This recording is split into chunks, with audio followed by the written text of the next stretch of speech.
পরশুরাম যখন যুদ্ধে সৈনিক মৃত হতো তাকে এই পানি দিয়ে জীবিত করা হতো। আমরা এখন মূলত এবার মূল কুয়ার দিকে যাব। এটা জীবিত কুয়া নামে পরিচিত। আমরা জীবিত কুয়ার দিকে হেঁটে যাচ্ছি জীবিত কুয়া দেখার জন্য।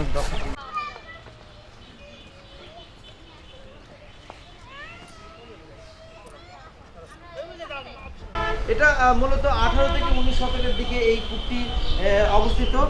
এই কূপটিতে একটা লোকমুখে একটা প্রচলিত আছে যে এখানে পরশুরাম যখন যুদ্ধে সৈনিক মৃত হতো তাকে এই পানি দিয়ে জীবিত করা হতো। পরবর্তীতে এই রহস্য সম্পর্কে যখন শাহ সুলতান সাহেব জানতে পারেন তখন উনি এই কূপটিতে চিলের মাধ্যমে মাংস নিক্ষেপ করে। পরবর্তী এর অলৌকিক ক্ষমতা নষ্ট হয়ে যায়, কিন্তু ঐতিহাসিক কোনো ভিত্তি এই কূপে পাওয়া যায়নি।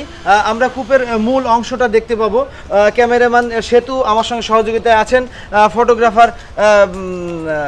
ফটোগ্রাফার আমার পিছিয়ে আছেন এবং কিছু স্থানীয় লোকও তারা এই কূপটি দেখতেছেন।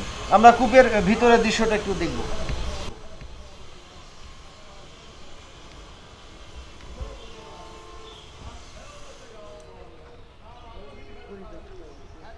এটা মূলত পরিত্যক্ত কূপ। আমরা দেখতে পাচ্ছি যে এইখানে এই কূপ দিয়ে নামার মতো পরিস্থিতিও সৃষ্টি হয়েছে এবং স্তরভাবে করা আছে এবং এটা প্রায় ভরাট হয়ে গেছে।